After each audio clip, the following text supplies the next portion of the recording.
Welcome to episode 110 of the Church Digital podcast. Once again, powered by Stadia Church Planting, even into 2021, still powered by Stadia Church Planting. Jeff here. We've got a great episode set up for you right off the bat here with the intro. I've got Ray DeArmas joining us, digital pastor with Christ Fellowship Miami and co-host here with the podcast. Ray, do you want to say any special hellos or greetings out there for 2021? My goodness, I want to give a shout out to everyone who made it here. It felt like that year would never end, didn't it? And here we are, the cusp of a new year, the promise of so much new. And let's hope that last year wasn't a precursor to worse things to come. Let's hope that this is the turnaround, and let's hope for good things to come.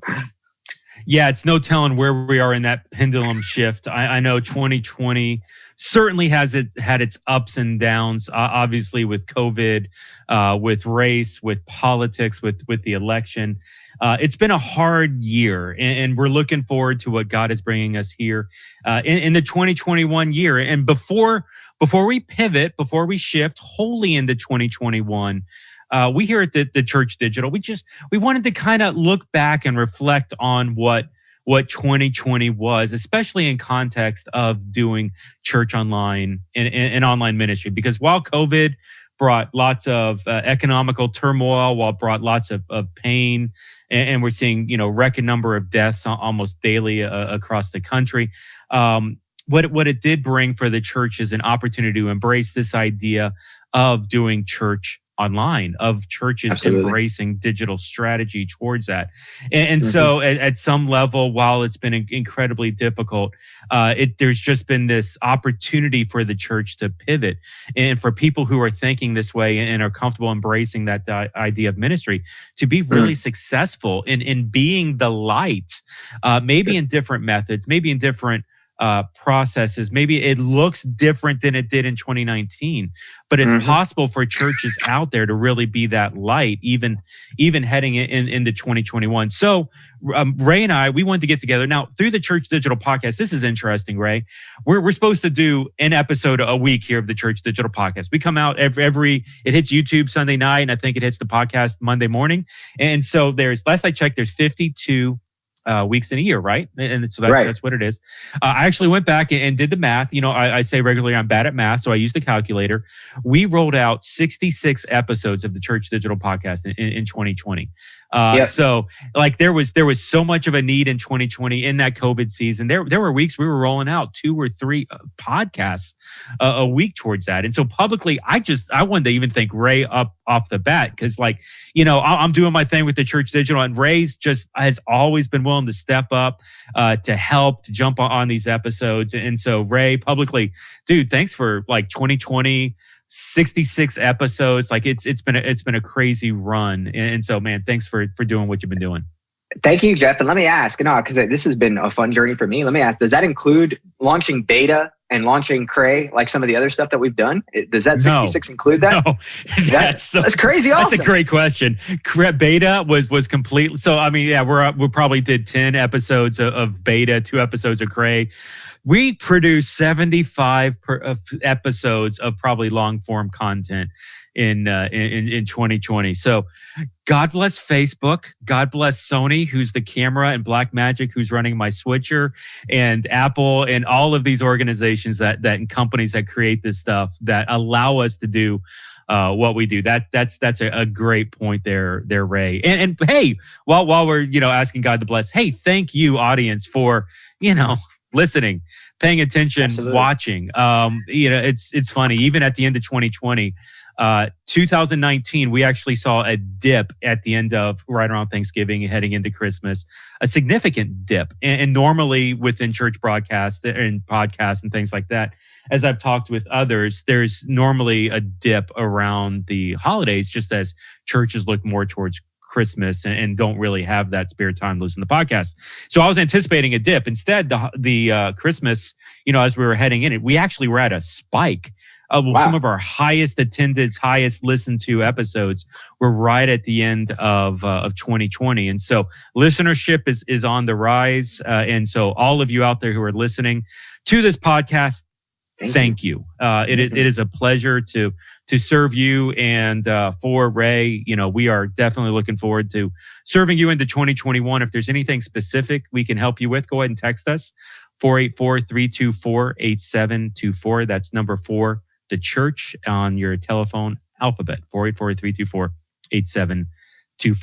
Well, hey, let's actually get to the point of the episode, right? We want to dig in. We want to be reflective back on 2020. And so what we're going to do is we're going to do the top 6. Now, it may actually feel like probably top 20, but at least the top 6 The Church Digital podcast episodes from 2020. We had 66 to choose from, all sorts of guests, from nationally recognized, nationally known pastors, public speakers, all the way down to the church planner that's not even launched his church yet. And so from all extremes, from the giga level guy to the guy who hasn't even really started, what's fascinating is there's lessons to learn from those people. It's not, all about the giga. It's not all about the small. There's really the spectrum here with the Church Digital, especially in this COVID season, where we look at what's happening at some of the larger churches. We look at what's happening in some of the smaller churches. And there's an opportunity to learn something regardless of where you are, or regardless of whether you're physical or digital only or Phygital and all of these different things. There are lessons for you to learn looking back. And so we wanted to kind of just talk about some of the episodes. By the way, links to all of these episodes are going to be in the show notes. We'll even have some video clips for some of them. By the way, we put all of our broadcasts, all of our podcasts on YouTube. So if you're not following theChurch.digital on YouTube, youtube.com/theChurch.digital, go hang out over there. And sometimes you can see my pretty face. You can always see my pretty face. Okay, you can always see Ray's pretty face and my ugly mug on YouTube if it's better for you that way. But hey, Ray, let's go ahead and get started here. And so let's talk about some of the podcasts from 2020 that really stood out for us. So we've got some honorable mentions, and then we're going to dig into the top 6 or the top 3 from both Ray and I. So Ray, let's go on your honorable mentions first, kind of like who almost made the cut for you looking back on 2020. This couple, we talked to Jamie and Alex in episode 104. We talked about whether or not the Holy Spirit moves online. And, Jeff, this episode stuck out to me for so many different reasons. First and foremost, because I remember you and I were even debating asking the question, because this was a hard thing to kind of engage with and to think, man, are we going to offend people through this? Like, how is this going to work out? And so this even tested like some of our creative juices and our willingness to kind of go ahead with this kind of thing. But then having an honest conversation with somebody who's been involved in Church Online for a long time, and Jamie, and then her husband, who's a producer on that end, and talking about even some of the tensions in terms of, do we build even in-person services to influence and to kind of push an emotion on somebody as opposed to, whether or not a lot of this is happening naturally. And one of the great things that Jamie talks about in this, and Jamie, if you're out there, thank you so much for this tidbit. She talked about the importance of breaking barriers through the screen by having a comfort level with people through the medium. And what she meant by that is that it was crucial for chat hosts to be prepared to engage people in a worshipful way.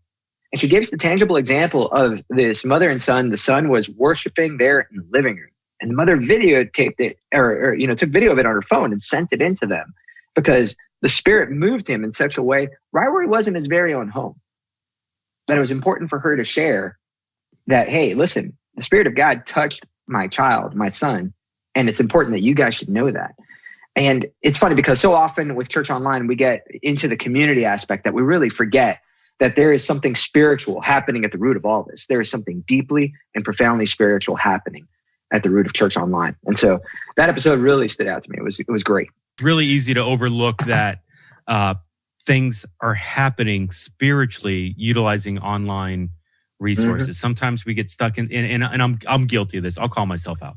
Sometimes we get stuck into the strategy aspect of it and we forget to remember, hey, the Holy Spirit's moving here. It's not just the content. We need to be dependent on the Holy Spirit. We need to give him room to breathe in these situations and to do what God is leading to happen. And so that was a phenomenal conversation. I think it scratched the surface. I think there's so much centered around how the Holy Spirit is moving online and what it looks like.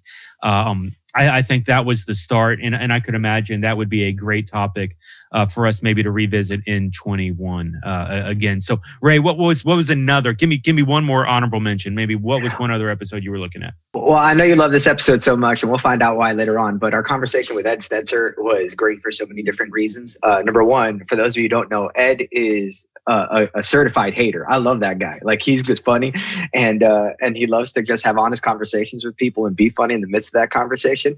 But we got into it about a growing and not into it in a bad way. Like, there wasn't any back and forth between us, but he was talking about this growing frustration with church and how people have a growing frustration and a need to see us become more and more of disciple makers. And yet more and more it becomes about the experience on a Sunday morning. And to hear Ed's candidness about it only reaffirmed what many of us have been doing church online for quite a while, and that it's not just about the broadcast, but it's got to be about that, creating that sense of community and discipleship after the fact. And one of the rough things that I think that's even coming out of 2020 is 2020 did expose much, because when that conversation happened pre-COVID, 2020 did expose whether or not we were kind of prepared to disciple people outside of a Sunday morning environment, because we could no longer meet together on Sunday in many areas of the country, or even our own churches shut down willingly, like what happened to us here in Florida, where we were never necessarily told that we couldn't meet. We just felt like it was necessary to love our neighbor in that way until we could figure out a way that we can meet responsibly. And so for many churches, it really exposed and had us to kind of come back to, hey, we're not just here comes Sunday, as Andy Stanley talks about, but there's got to be something deeper at the end of it that really keeps us connected to one another in terms of being a family.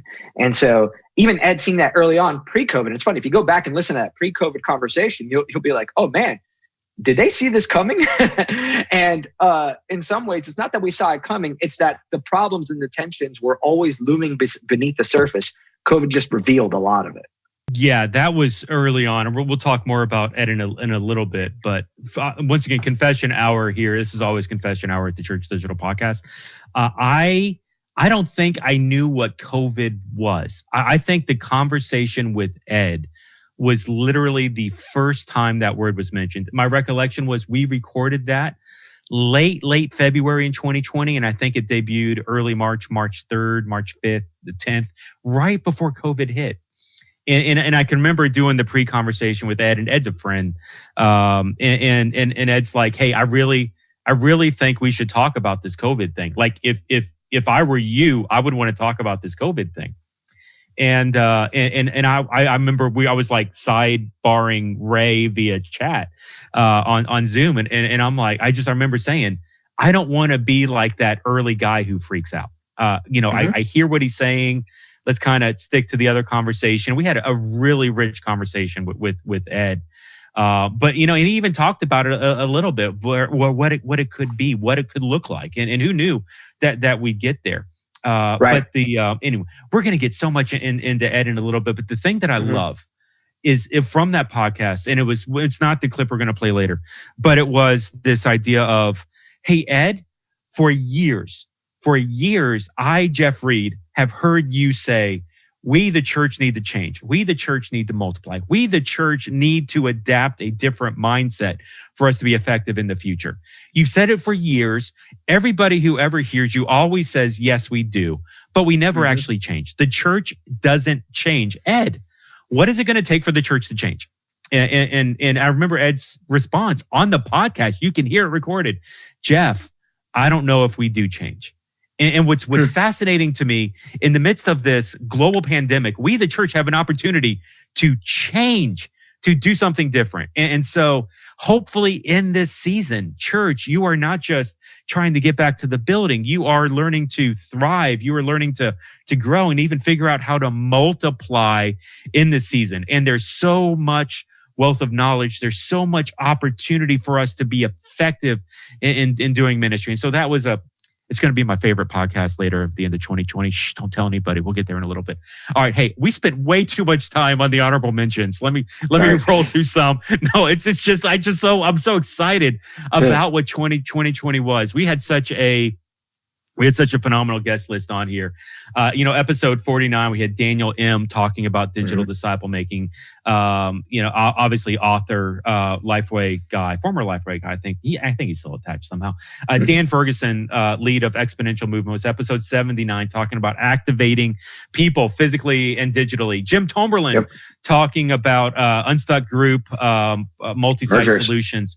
Yeah. Christ Fellowship Miami Chief of Staff talking about how the point of the church is not to grow as big as possible, but grow to the point of where you can multiply and then multiply and then grow again to the point of where you can multiply and multiply off. Even the 100th episode with Jake Randa, obviously Ray, but Jake Randa from Saddleback, Neil Smith from one of the OGs of Church Online, and Dundham.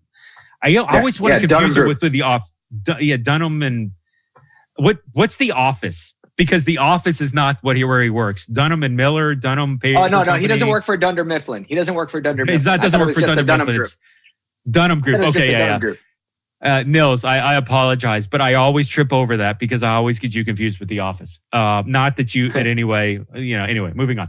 And then Greg Atkinson, who's one of these OGs as well, but it does so much with first impressions and worship experiences and helping churches, literally around the world do physical church more effectively. Such a rich conversation talking with some of these big guys, but really for me, the honorable mentions, the ones who really hit home were like the conversations with Tyler Sansom, talking about how he is out there being with others, being a digital missionary. Tyler just recently in 2020 spun off his church online through First Capital Christian into a digital only expression of church.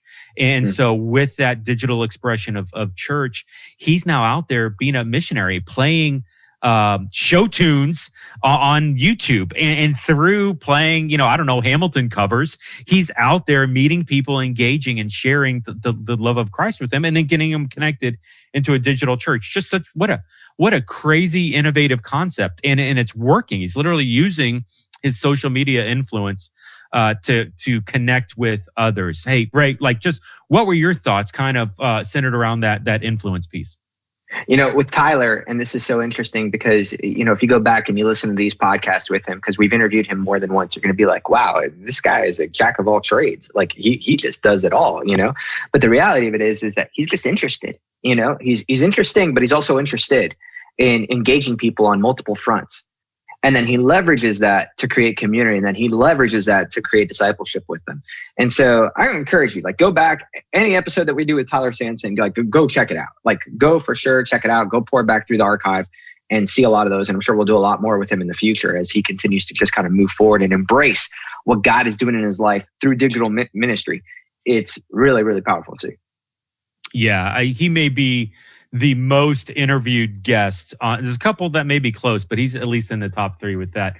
Liberty University, just right at the end of the year, we interviewed Dr. Steve Lowe, who's one of the professors at Liberty University, and really starting to talk about the academia centered around Church Online, what it looks like to train and produce other future Church Online pastors, other digital pastors, but also, hey, what's like the theological alignment? What's the thought centered around justifying, validating Church Online? And so really for me, it was the first time that I had heard the word diaspora in context of Church Online. And many of you out there are like, Gesundheit. And so I totally get that. I appreciate that.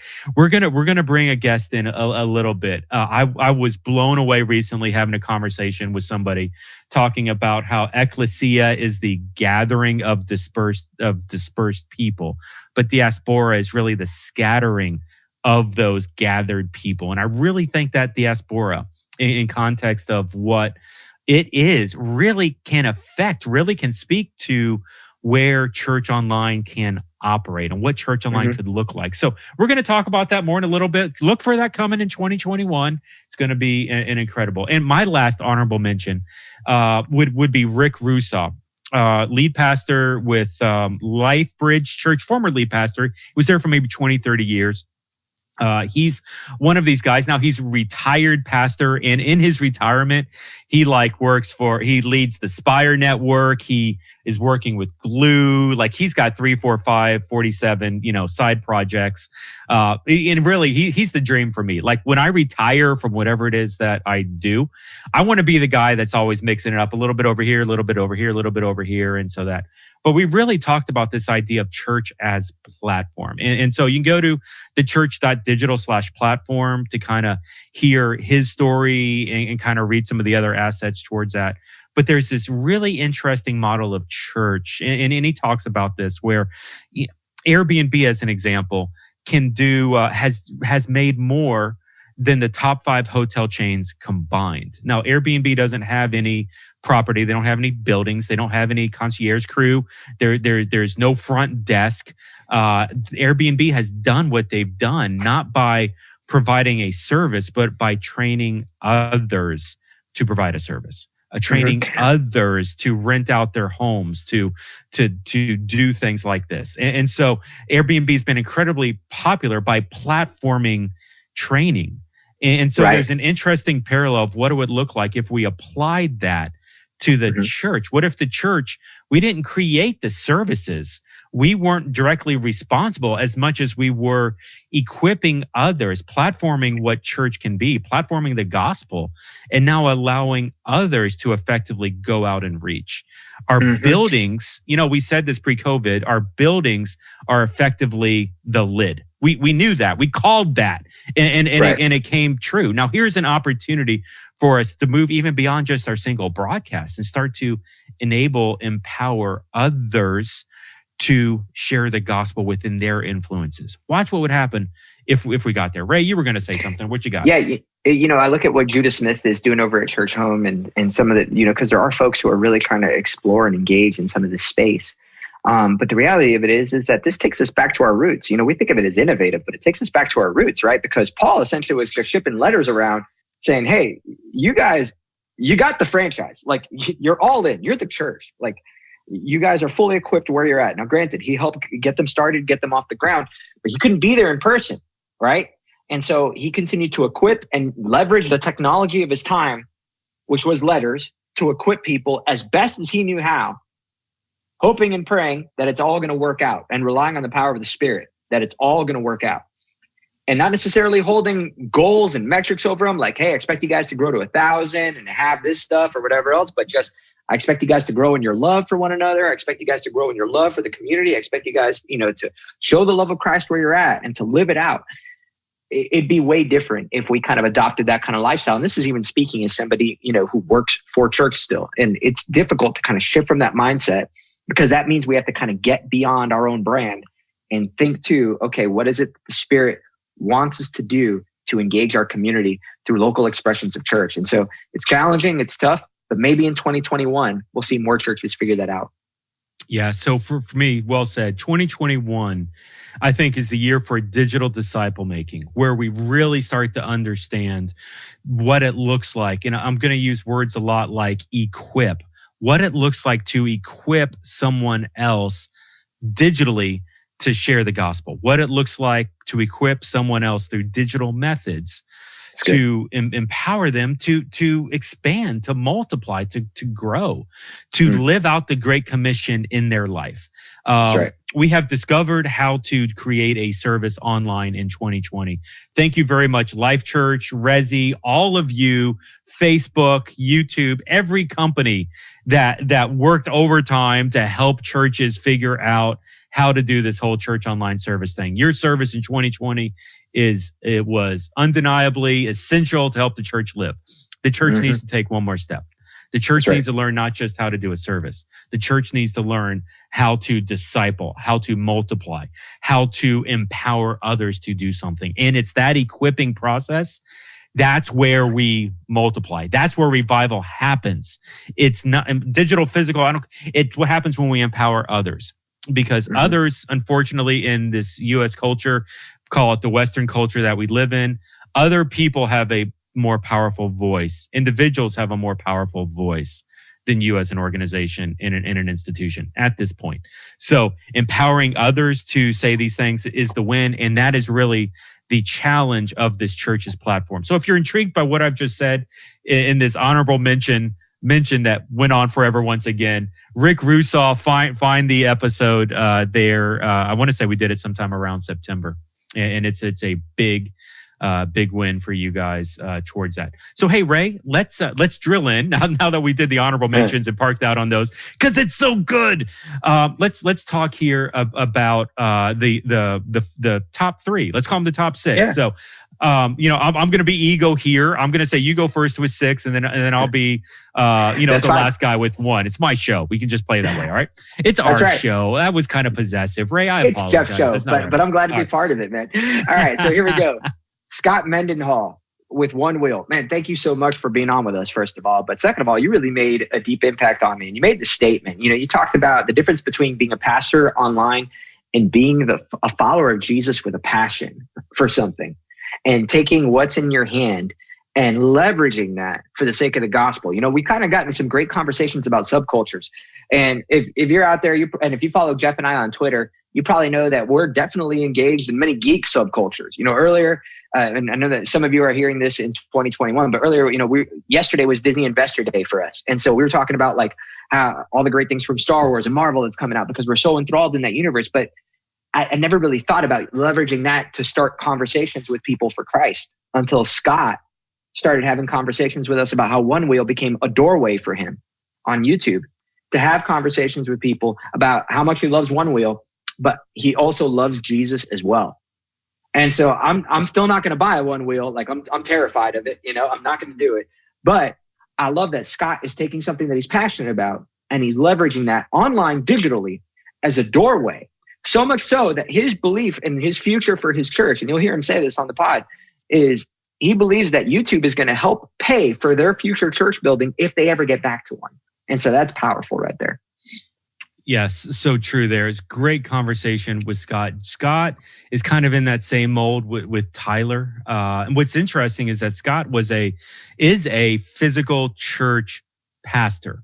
And so he was a physical church who really almost, it was like a hobby where he was doing this whole One Wheel thing. And then he's like, let me just, start to, talk about Jesus, talk about God, talk about that relationship through his influence that he was doing with his hobby. He's running around, Minneapolis or wherever he lives up in Minnesota, on One Wheels, and his kids are doing One Wheels. And it's all, if you're not, Google One Wheel, if you don't know what it is, and you'll see it. It's awesome. It's really cool.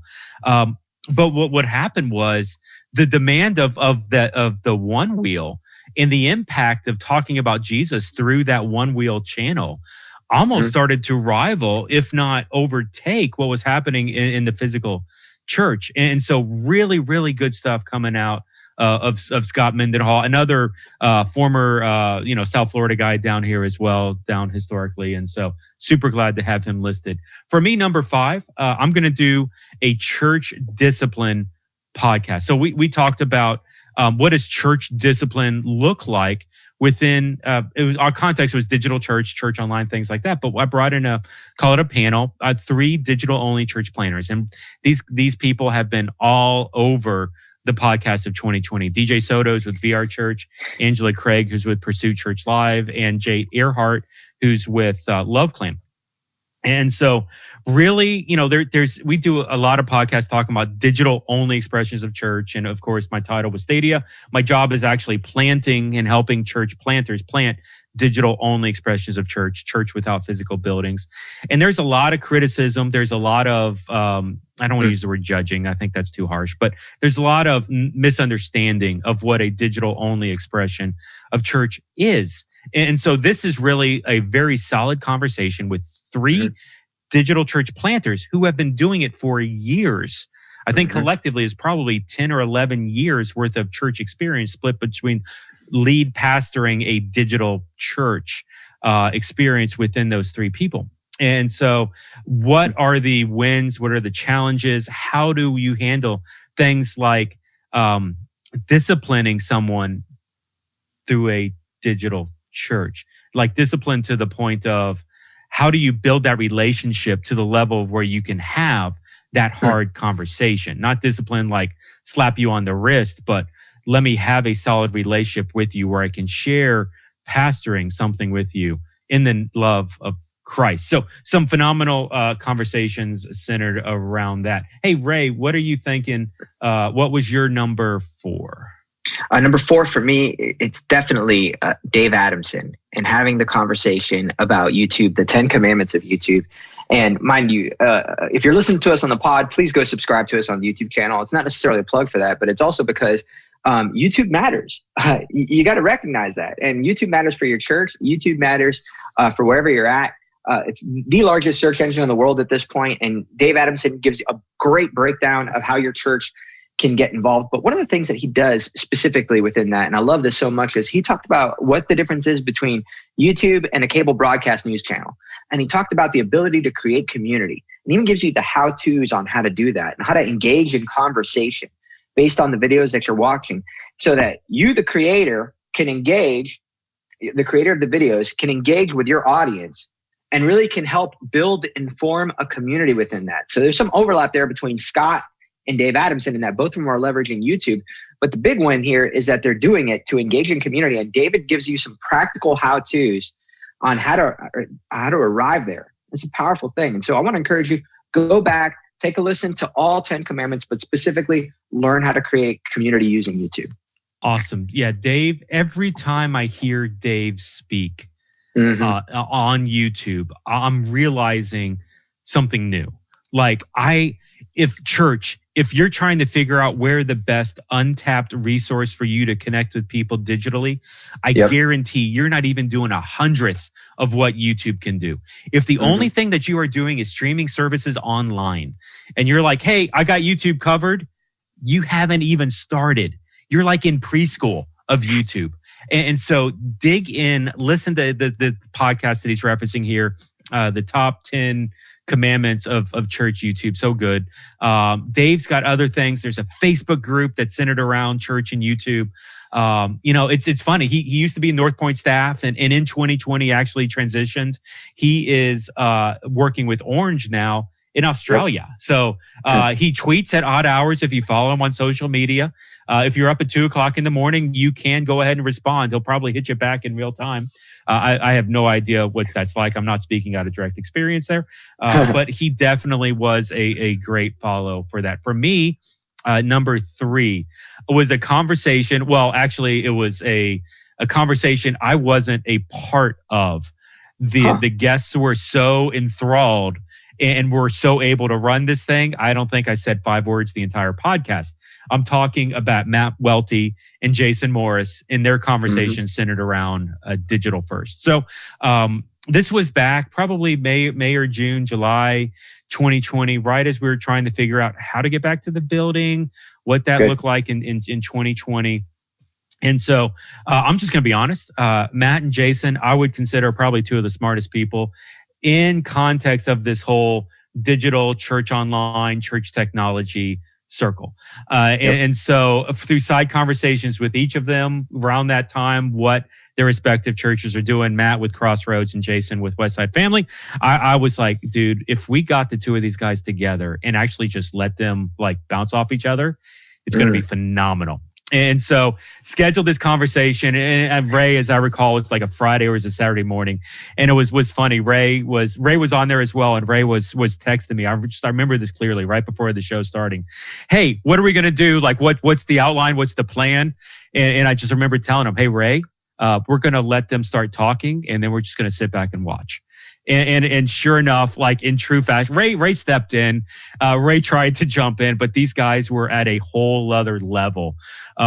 Really talking about this idea of if we as a church, if we thought digital first instead of physical first, what are the implications? What's the reach? What's the impact we could have digitally? That's not affecting physically. It's digital first.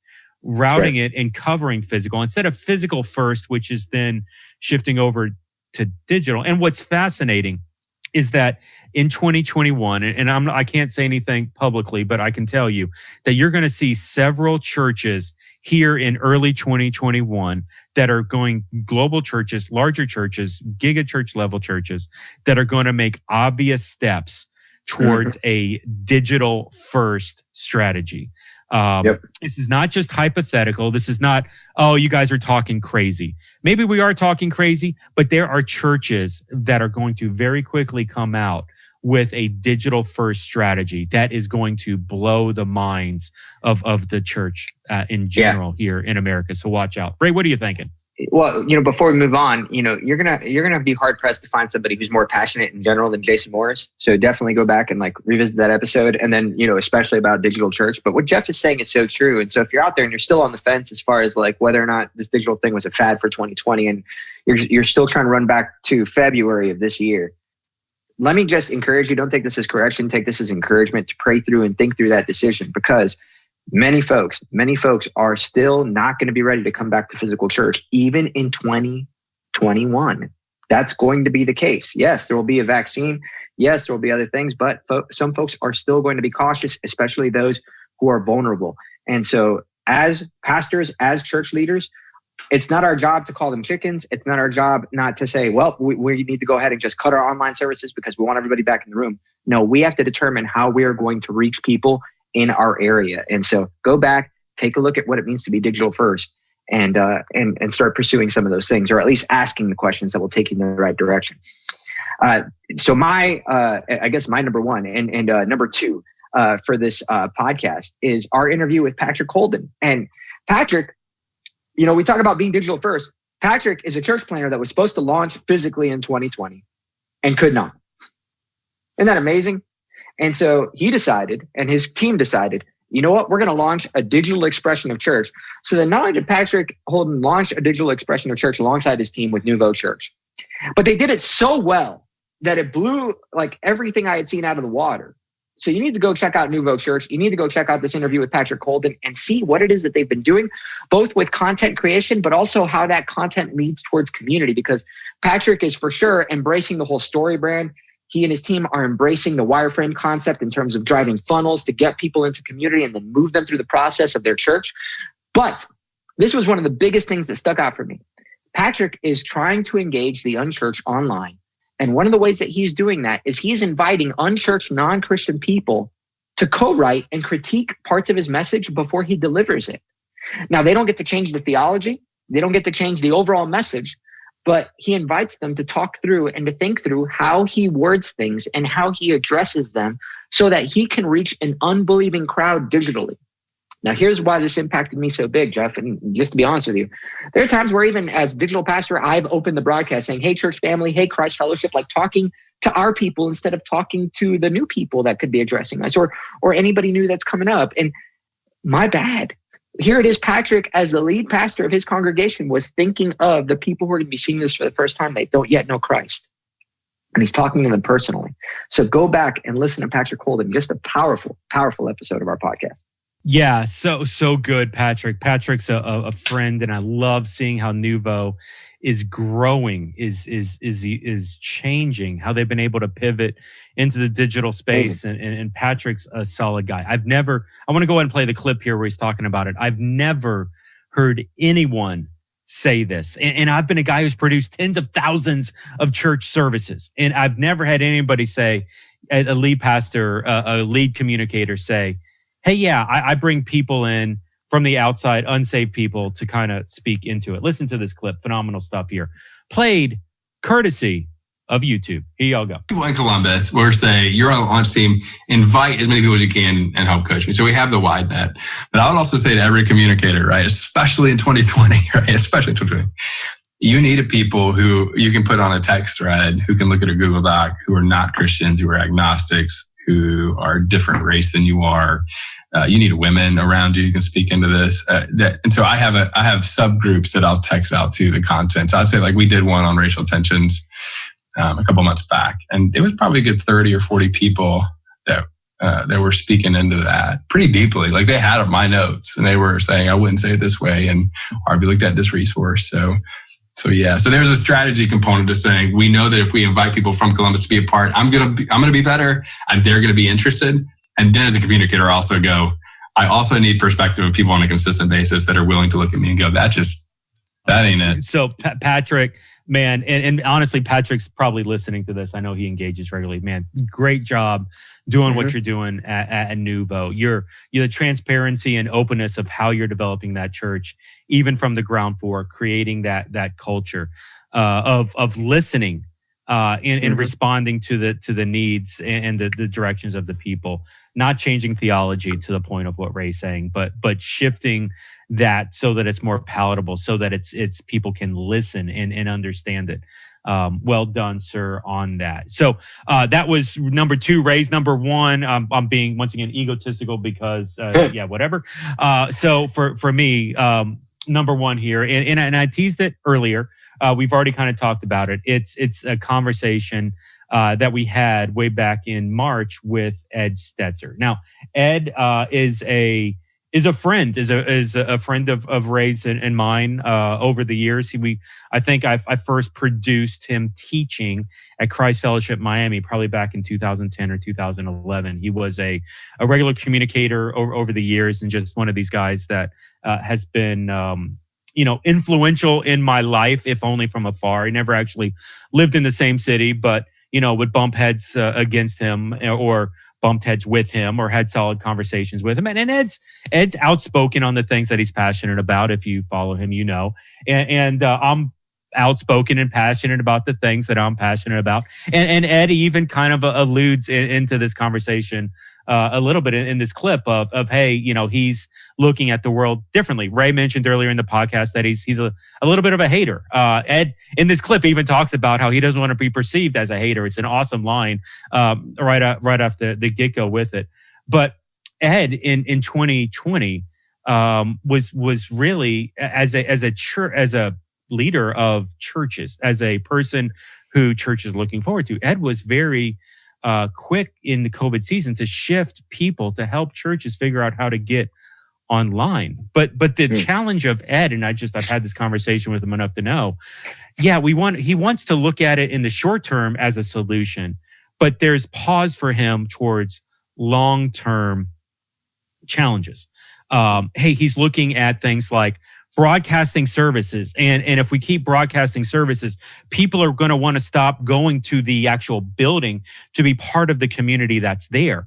And instead of being part of the physical community that exists in your building, he does not want people to stay at home watching church in their underwear, in their pajamas, or fully dressed. The goal for the community is to get people into the building. And so one of the, I don't want to say clashes that Ed and I had in the podcast, phenomenal episode, go listen to it, really was Ed kind of talking about his concerns. This is dated probably February, March 2020.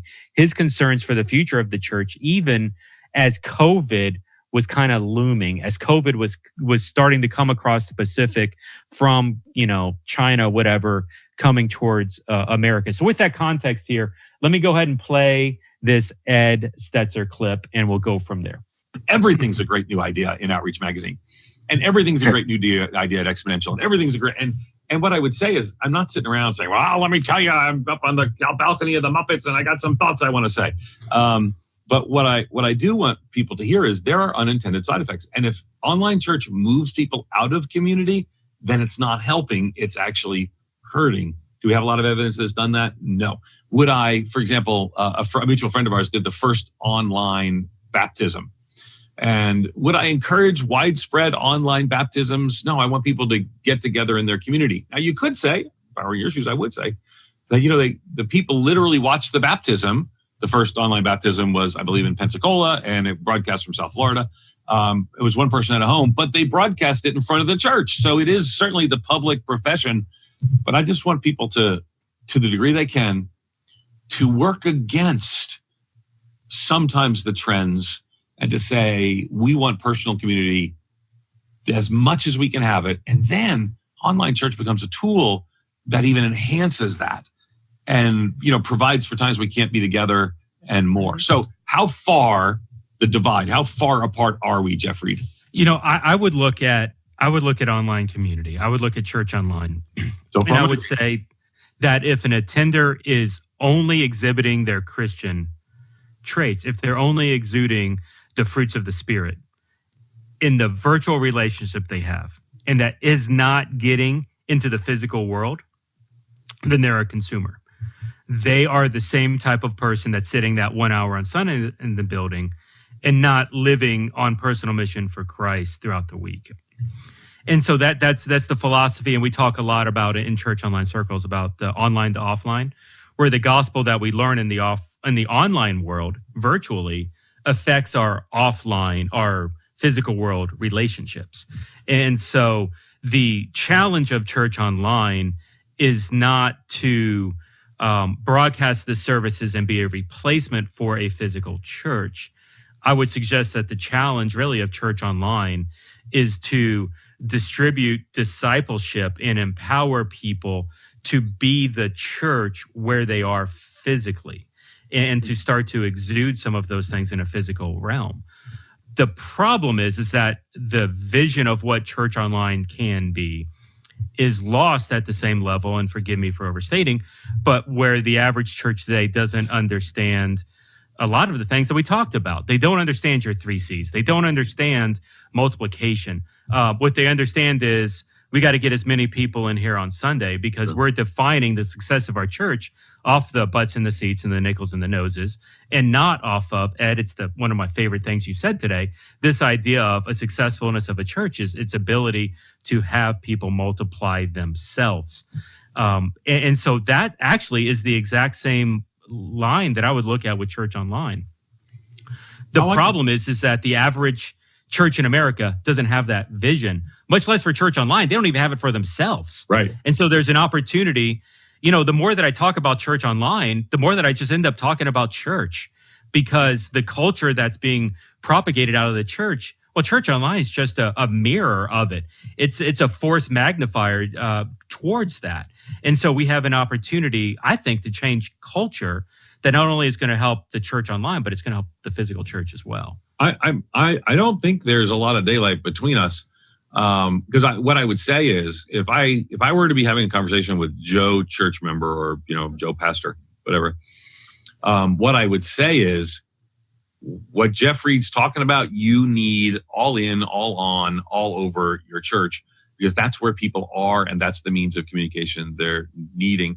I mean, we used to have telephone prayer chains. I mean, I don't know how old you have to be to know. Ray, do you remember telephone prayer chains? Totally do. Yeah. All right. I don't know how old you got to be to remember that. So, and imagine, how bad it is too, because you call somebody, it's literally like that bad game of telephone where you call somebody and by the time it's done, so-and-so has grown a third arm and it's the craziest thing.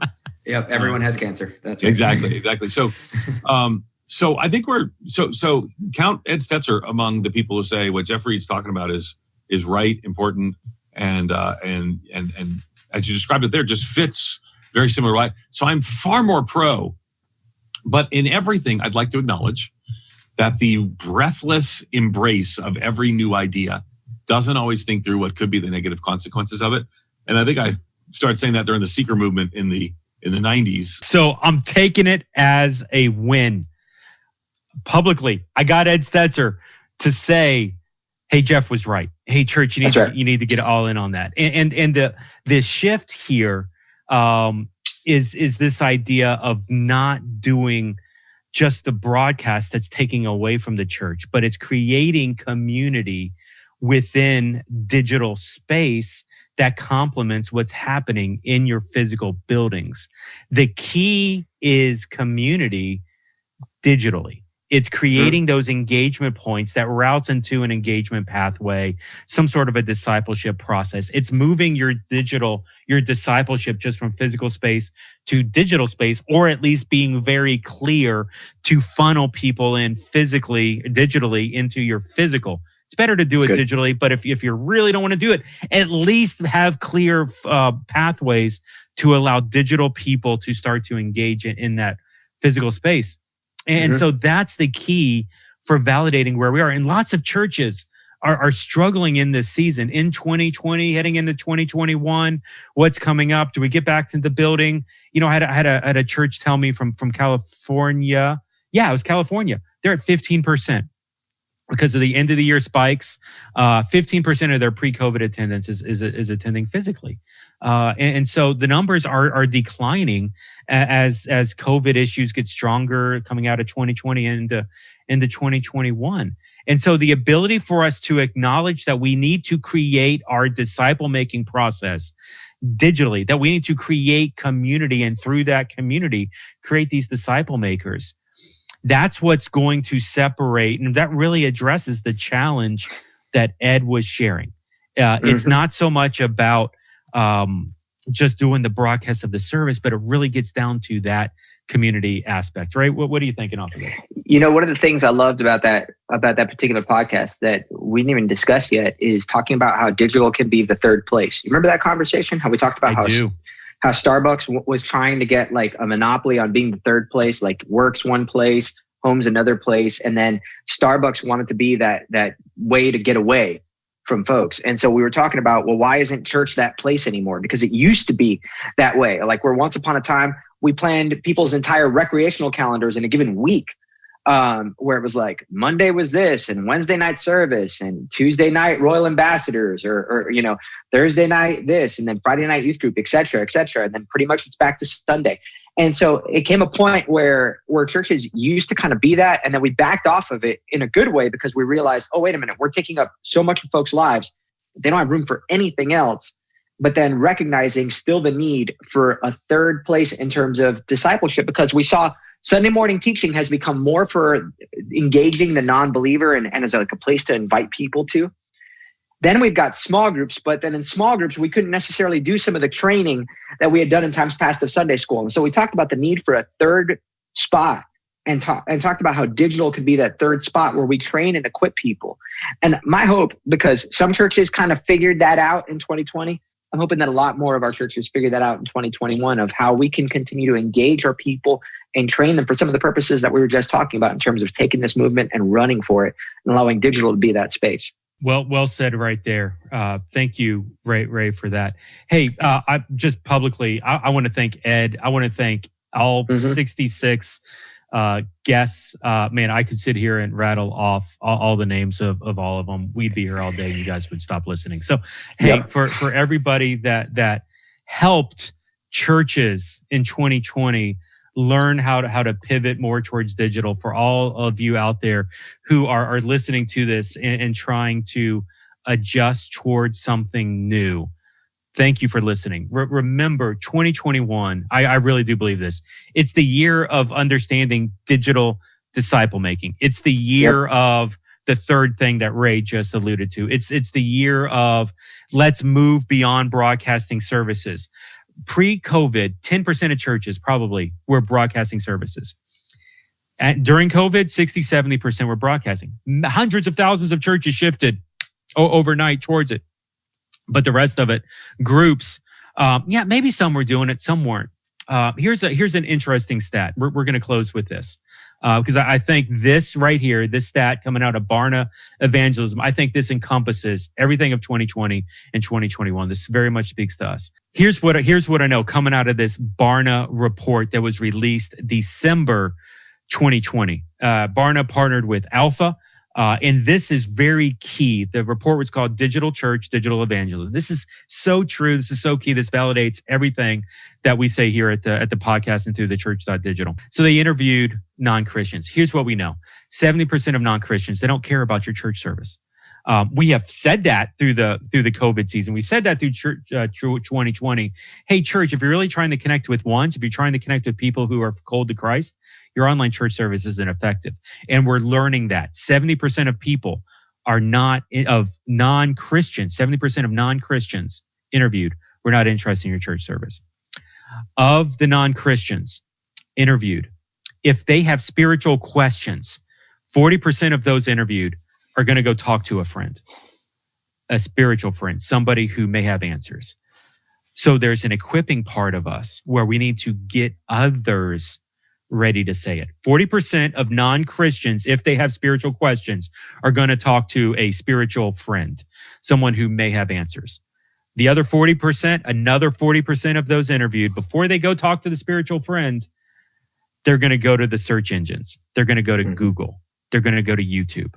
So church, if we want to be effective in reaching people, in reaching lost people, Barna's digital evangelism report tells you we need to start empowering our friends, to our followers, our audience members. We need to get them away from consumers and activate them and start creating some disciple makers so that they can have those conversations. And we need to start to gird up our system, start utilizing YouTube, start utilizing SEO and search engines and things like that. But then off those elements, make sure that there's clear, intentional digital steps that drives towards disciple making, not just consuming products. We're not creating consumers. Great Commission, we're creating disciples. And what does that look like coming from YouTube over to whatever your digital process is? Barna validated everything that we've said. And so 2021 is going to be a phenomenal year for the church, or at least for the churches that are willing to shift their focus and start to address some things in a Phygital stance, physical as well as digital. So Ray, tell me this, maybe one closing thought here as we're landing the plane. I'm getting tired of preaching here on the podcast. Ray, what is the challenge for you? What would you say to the audience here as we're heading into 2021? I think the challenge is continuing to connect with a lot of people who are still scattered. And we're going to continue to do that. I look at what we're doing at Christ Fellowship, and we've been reopened for months now, and we've been both online and digital. We went through the season of digital only. Now we're online and digital, and so there's a large group of folks that are still somewhat disconnected. And so I want to encourage churches because Jeff's kind of referenced the stats, and I know Jim Tomberlin, who we mentioned earlier, has told us a lot of the stats say that 20% of folks aren't coming back. And so part of the question that I'm asking is, number one, like as a pastor, that's 20% of the people that aren't shepherded, that aren't really connected in community. And so there's a heart and a passion for them. But then there's another group of, yes, but we also need to keep our eyes forward on how we're going to be engaging the new people who are coming in. And there's this Gen Z, that's right behind us that Jeff's kids are part of and my kids are part of, that we've got to do a better job of leveraging digital resources, because now they know nothing else but growing up in a world of digital and on demand and all this stuff. And so it has to get beyond kids ministry, and it really does have to get towards, all right, but how are we teaching them to live out their faith online and offline? Because there's going to be a growing need and a growing tension for that, even in 2021 and beyond. Love that. Thank you very much for that, Ray. Well said. And way to, throw our kids in. I believe the children are our future. We should lead them well and let them lead the way. Show them. Let them lead the way. All right, I'm done. Yeah. So for me, I would say the challenge is, Ray, you're right. 20% of churches are shutting down Barna. 30% of Christians are going to walk away from the church in this. And if we want to keep those 30%, if we want to be effective in not losing people, church, the challenge of us is not services. The challenge is before you, and it's this: give your people purpose. Challenge them, cast vision, equip them towards a spiritual, towards a multiplying, towards a disciple making process. If they have a spiritual purpose, they will stick. They will stay. That's how we keep people, not with content, but with purpose. Pastor, don't be upset that people are not in your building. Pastor, be upset that your church, that your people have no purpose when they're not in your building. Give them purpose, and that's going to be effective for them, because now they understand God's calling in their life, and God's calling is going to get them to stick stronger than any sermon you can preach on whatever topic or whatever the quality of your broadcast is. It comes down to that equipping and that purpose point. And listen, if you think I'm crazy, you're not going to like 2021, because I am going to beat that drum all day long this year. Yeah. So expect more of that as we're going to start resourcing and bringing in. Already having conversations. Churches are seeing success off of this. They're understanding the purpose behind this. They're seeing how they're able to change culture for the best. I've had pastors, Ali Ruhi has told me COVID has made the church better COVID has made Sinners at Church in California better. Attendance has dropped, groups has risen, and giving is up as well. And so the buy-in, getting on mission, we're seeing a success there, even though it's not really about the service anymore. So lots of interesting conversations. Ray, I'm just so jacked up. I can keep talking about this, but we really need to land the plane. So, hey, Ray, man, thanks for jumping on this. Thanks for doing this for 110 episodes. And I cannot wait for what the future holds. So for Ray with Christ Fellowship Miami, this is Jeff with theChurch.digital and Stadia Church Planning. Thanks for joining us, and we'll see you next time here at the pod. Y'all have a good day.